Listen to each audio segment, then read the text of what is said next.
네. 네. 작년 10월부터 지금까지 오늘까지 20조 샀습니다. 거의 19조 5천억이네요. 언제 이렇게 많이 샀대? 15조인 줄 알았더니.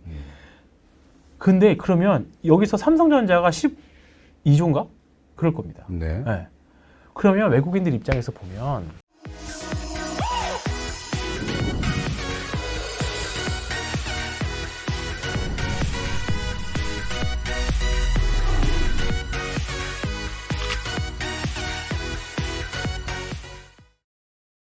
저는 이 그림 하나로 다 설명을 드리려고 했었거든요. 자료 갖고 오셨네요. 네. 네네네. 이거 하나로만 알면 네. 개인 투자자들은 사실 이걸로 매매하시면 돼요. 네. 되게 쉽습니다. 네. 그냥 심플하게 가자고요. 대신에 스터디는 해야죠. 네. 대신에 이 조건에 부합하는 종목이 나오면 과감하게 매매를 해볼 수 있는데 자, 지금 1단계에서 사면 여기는 이제 표현이 이렇게 돼 있지만 사실 1단계가 더 길 수 있습니다. 네. 그죠? 이게 그리고 여기서부터 예를 들어서 1단계가 저기서 되게 짧아 보이지만 요만큼까지도 올 수 있어요. 그죠? 갔다 이렇게 올라갈 수 있는 거예요. 네. 그죠? 그러니까 이거는 1단계에서 주식을 사는 거는 정말 장기 투자의 관점으로 보는 거죠. 언제 살지 몰라요. 대신에 여기를 이렇게 치고 올라가는 주식들이 있습니다. 네. 이거는 좀 비싸게 사더라도 2단계, 그러니까 개인 투자자들이 매매하시는 분들은 요 2단계입니다. 2단계에서 매매를 하셔야 되는데 그 기준을 30주선으로 보시면 되고요. 30주선. 네, 그러니까 주봉을 보셔야 된다는 말이에요. 네. 네. 결국은 그러면 항상 트레이딩 고수들이 하는 말이 있습니다. 물려도 어떤 추세에 물려라? 상승세에 네, 그래요. 왜냐하면 추세가 상승이기 때문에 리바운딩이 주가 떨어지더라도 리바운딩이 세고요. 우리가 흔히 말하는 보조 지표들도 굉장히 잘 맞아 떨어집니다. 근데 하락 추세에서의 보조 지표는 사실 하나도 안 맞죠. 그렇죠. 네, 그렇기 때문에 그런 관점을 보는 건데 이것도 PR 이런 거 보지 마시고요. 이렇게 따지면 지금 4단계에 있는 전형적인 주식 뭐 생각하는 거 있어요? 두 개. 4단계요? 지금 4단계. 반대로 싸다라고 생각하는데 4단계에 있는 주식들이 있어요. 지금 오늘 보니까 제 주변에 오늘 같은 날도 담보 부족이 나더라고요. 그거 얼마나 속상하겠어요. 막 날라다니는 주식이 수두룩한데 결국은 하락하는 종목이 계속 물타기를 하다 보니까 물타기 했더니 또 떨어지고 그러니까 담보 비율 부족하고 반대 매매 준비해야 되고 막 그러다 보니까 요즘에 보면 사실 1시 반을 전후로 해가지고 특히 스탑론 매매 나오는 게 1시 반이잖아요. 그렇죠. 1시 반을 1시 12시 아니 1시에서 1시 반 전후로 이 변동성이 이렇게 나오더라고요. 어제도 보니까 12시 반 뭐 이렇게 해서 V자 나왔잖아요. 그러니까 요즘에 보면 1시를 되게 기점 변곡으로 많이 나오는 그만큼 개인 투자자들이 지금 떨어지는 종목을 계속 물타기 하고 있다는 거예요. 왜냐하면 스탑론 같은 건 사실 개인 투자만 쓰니까. 그러니까 지금은 계속 그렇다는 거는 4단계 있는 주식은 절대 매매하면 안 된다. 나중에 보더라도 이게 대표적으로 이마트입니다. 이마트요? 이마트. 이거 얼마나 이게 재미없어요 지금 이마트 이거. 계속이잖아요. 이거 누군가는 싸다라고 볼 수 있잖아요. 네. 누군가 싸다라고 볼 수 있어요. PR을 보면 이거 보면 아마 현금 자산 생각해 보면 지금 엄청 이거 PBR이 0.2배인가 그럴 걸요 지금 봐볼까요? 네, PBR 0.26이잖아요. 0.5를 연말 기준으로 보면 0.2배 2예요. 그러면 절대적인 저평가라고 볼 수 있어요. 그잖아요. 근데 주가는 안 올라가죠. 네, 이거는 누군가 슈퍼개미가 사서 이마트는 결국 다시 그 유통계에 다시 왕좌로 군림할 것이다 라는 믿음을 가지고 기다렸다가 이렇게 원형 바닥형을 그리면서 올라오기를 기다려야 되는데 그게 언제일 건데 그거 우리는 모른다고요. 당장 내일일 수도 있지만 월요일일 수도 있지만 그거는 우리가 예측할 수 있는 영역이 절대 아닙니다. 그렇기 때문에 이런 거는 특히 4단계에 있는 것들 여기 있는 것들은 절대 매매하면 안 돼. 그러니까 결국 4단계가 지나고 나서 1단계로 이어지는 거잖아요. 이렇게 순환이잖아요. 결국 이렇게 되는 거거든요. 이렇게 또 제가 또 PPT의 왕이거든요. 네. 미리 만들어 주셨어요. 그러게요. 네. 이렇게 되는 거잖아요. 이렇게 사실 이렇게 이어지는 거예요. 이렇게 예. 이렇게 굉장히 다른 데 가서 써먹어야겠네요. 잘 맞네요. 저렇게 붙이니까 또. 네. 결국 이 사이클의 반복이에요. 근데 개별주들은 3단계 갔다가 영원히 시장에서 사장되는 것도 많죠, 사실. 네. 한번 테마하고 반짝하고 대표적으로 5G 종목들이 그런 것처럼. 근데 반도체나 뭐 여러 가지 섹터 우리가 이제 실생활에서 쓰는 것 삼성전자는 계속 요로를 반복하면서 올라왔으니까.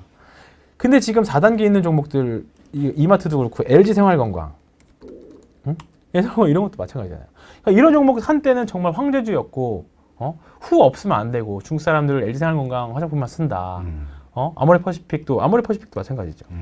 이제 이런 장에 뭐 리오프닝 기대하면서 있으면 지금 화력이 날아가는 종목들 보면 오늘 뭐가 많이 올랐죠? 이거 말고 대표적으로 매지온 같은 거. 이런 거 이렇게나 많이 올랐는데 이거 뭐 사실 가치 투자가 보기에는 이 무슨 말도 안 되는 종목이 이렇게 빨간색밖에 없는 종목이 이렇게나 많이 올라 말이 돼? 라고 하지만 그렇게 말해봤자 사실 주가만 보면 배만 아픈 거는 가치 투자 배잖아요. 매지온을 지금 본 김에 네. 매지온 지금 어떠세요? 저 고점 장악하는 캔들 나오면 그럼요. 이거 뒤박으실 건가요? 자, 보시고 이거 봐보세요. 어디인 것 같아요 지금? 자 이거 다시 지우고 이거 봤을 때 매지오는 어디인 것 같아요? 지금요? 네. 지금 2단계잖아요. 이거 2단계 초입이잖아요. 네. 네. 근데 자 무조건 그림만 보고 사는 건 아닙니다. 당연히. 네네. 그러면 너무 하수잖아요 사실. 근데 차라리 아니 저기 그림만 갖고 줄 긋는 인간들이 있어요. 그죠? 예. 있죠. 근데 차라리 그렇게 하실 거면 어차피 내용을 안 보고 하신다. 나는 차트만 보고 줄만 갖고 하겠다 하라고 하면 만약에 내가 생각한 손절 라인 또는 손실 금액이 커졌을 경우에는 무조건 잘라내야 돼요. 무슨 일이 일어나는지 모르잖아요. 근데 내용을 공부해 보시면 매지원 같은 것들은 지금 뭐 오늘 SK 바이오팜도 마찬가지. 오늘 제가 사례를 들려고 한 게 SK 바이오팜도 마찬가지예요. 진짜 이제 정말 오래 고생했던 애들이 이제 올라오기 시작했어요. 이거 주봉이거든요. 근데 SK 바이오팜도 아직은 조금 이르죠. 아직 왜냐면 주봉이 아직 돌아서지 않았어요. 그러니까 이런 것들은 초기 모습이에요. 지금 설정해 놓으신 게 다 30주선. 30주선 딱 요거 하나만 떼어놨어요. 네, 장기 이평선. 네. 그러니까 이 30주선이 하락할 때는 굳이 덤빌 필요가 없다. 이격이 많이 벌어지면 줄어드는 거 보고 하는데 이게 벌어졌다라고 하더라도 요거 줄어들 때까지는 올 수도 있고 안 올 수도 있어요. 네, 매매를 잘해야 되는데 굳이 여기서 할 필요 없고 차라리 이제 아예 장악하는 것들. 여기도 잘 장악했지만 여전히 하락 추세 계속 지속이었거든요. 근데 30주선이기 때문에 조금 시간을 두고 분명히 올라설 겁니다. 근데 여기를 좀 더 앞선 모델들이 있어요. 그러니까 요 지난 것들. 근데 지금 매지오는 딱 요거잖아요, 사실. 그러면 기다렸다가 혹시나 밑으로 내려주면 주봉을 무조건 보고 하시는 게 아니라 좀 내려주면 이 일봉들을 보면서 좀 매매를 하셔도 좋을 것 같고 입이 좀 그러네요. 이런 종목들이 있다라는 거죠. 이것도 그렇고 지금 SK이노베이션 이것도 마찬가지예요. 이제 돌아서기 시작했죠. 이런 게 이제 붙어줄 수 있습니다. 네, 붙어줄 수도 있고요. 그 다음에 이거가 딱이잖아요. 하이닉스. 요겁니다, 요거. 네, 요거죠, 요거. 네. 이런 그림, 그러니까 한번 이게 쫙 벌어졌으니까 아까 서두에 조심하자라는 말을 말씀하셨던 게 결국 지금 시장 주도주는 지금 하이닉스입니다. 사실 삼성전자도 아니고.